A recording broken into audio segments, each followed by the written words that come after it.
गंजाम जिला पोलोसरा थाना अंतर्गत जागिली डेंगापदर कियोस्क बैंक कर्मचारी को आक्रमण करने सह लुट होइतिबा अभियोग होइछि। खबर अनुसार जागिली डेंगापद ग्रामर यूनियन बैंक कियोस्क कर्मचारी कल्याणी जेना सहकर्मी सरोज कुमार मल्लिक पोलोसरा बैंक रु टंका नहीं ग्राम को फेरुवा बेले मथुरा सागर हज पर पूर्वर छकी रही 3 जन दुर्बृत्त सरोज को अटकाई। यापर सरोज को बंधुक देखाई आक्रमण करी लुट कर सूचना मिली। तेबे ए घटना सरोज कुमार मल्लिक आहत होइतिबा बेले नगद 3,17,000 टंका और मोबाइल फोन को लुटि नहीं दुर्बृत्त माने।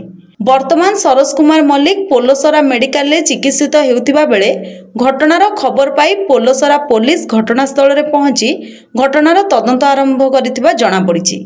गंजामरू विशंबर दास का रिपोर्ट, पब्लिक मीडिया।